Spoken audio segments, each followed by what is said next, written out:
Un club aux ambitions démentielles, un projet sportif à long terme. Le Horoya AC incarne le renouveau du football guinéen. Le HAC possède un centre de formation. Des installations du club illustrent le côté fascinant de l'écurie. L'aventure de l'équipe de Matam s'arrête malheureusement en si bon chemin. Il était mort, il est réveillé. C'est comme le type Anglobert, il était mort, baptisé Mazambe. Oui. Mais nous, on a gardé le même nom. Un homme est à la tête de cette reconquête du continent, Mamadou Antonio Souaré. Ce magnat du business envoulé au monde pour son HAC disparu de radar et dont les heures glorieuses sont derrière, avec lui le Horoya va renaître. Donc, nous sommes arrivés en 2012 avec un projet. Bon, c'est qu'on a repris sur les carreaux, il n'y avait rien, il n'y avait pas d'assise, il n'y avait rien, il n'y avait même pas de siège. Bon, c'est le nom qui existait.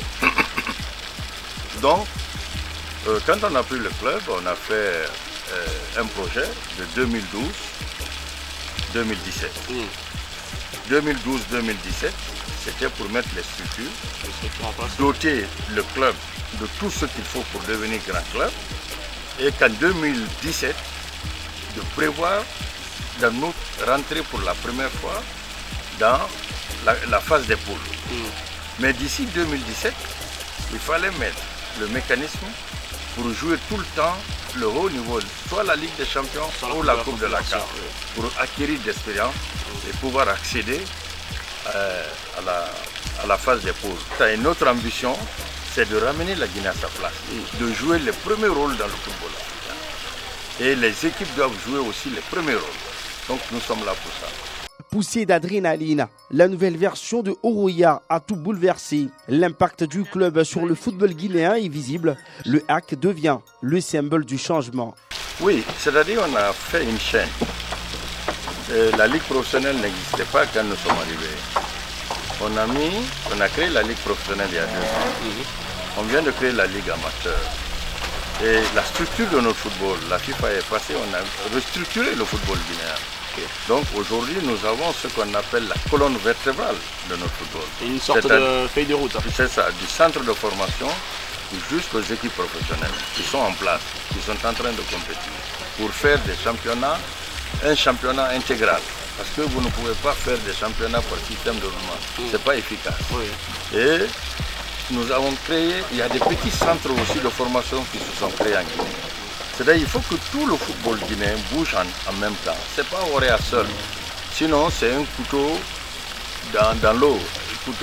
C'est-à-dire un coup d'épée dans l'eau. Ça ne peut pas marcher ça. C'est-à-dire si vous êtes seul au sommet et que les autres sont en bas, ce n'est pas bon. Il faut qu'il y ait des clubs concurrents, qu'on ait un championnat difficile, qu'on ait un championnat intégral. Et que jusqu'à dernière journée, personne n'est sûr d'être champion. Quand on arrivera à cette compétitivité, notre football sera de l'excellence. Et pour arriver à cela, il faut aider tous les autres. Il faut créer la structure pour que tous les clubs puissent jouer. Que tous les clubs peuvent arriver, titiller n'importe quel club, comme en Angleterre. C'est-à-dire le dernier peut battre le premier. Ah, on l'a vu avec Leicester. Oui, c'est ça qu'il faut faire. Aujourd'hui, l'Athletic Club Horoya représente plus que ses propres couleurs en compétition africaine. L'équipe reste sur une note positive à la maison, tant de matchs sans connaître la moindre défaite. Quoique cette élimination fait traîner les pieds, le HAC est décidé à continuer sa percée. Il ne faut pas jouer en dessous. Quand vous êtes au premier, il faut aller au deuxième. Quand vous êtes au deuxième, il faut aller au troisième. C'est notre programme. Aujourd'hui, on a quitté le soubassement, nous sommes au premier. Et l'année prochaine, nous allons viser le deuxième. Maintenant, le jour où on sera au cinquième, on pourra titiller la coupe. Le succès du TP Mazembe a révolté ce monstre du championnat guinéen. Horoya est dans un programme qui va faire de lui un cadre des compétitions africaines interclubs, d'où cette constance que veut coller Antonio Souaré à son club. Vous avez vu la composition de Horoya.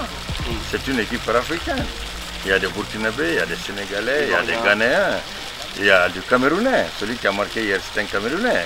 Dipita Ebele, c'est un Camerounais. Et c'est un mélange. Et nous, je vous dis, l'équipe première, nous faisons la formation, mais l'équipe première, la base fondamentale sera notre centre de formation, mais en cherchant l'oiseau rare qu'on va trouver. Parce que si on doit aller prendre quelqu'un à l'ouest au centre, au sud, il faut qu'il soit supérieur à celui qui est là. Premier de son championnat avec 7 points d'avance sur son poursuivant direct, Warkria, le Oroya AC remporte au moins un titre depuis 2012. Une victoire en Afrique est à venir. Pour l'instant, les Rouges et Blancs pensent leur plaie d'une élimination cruelle.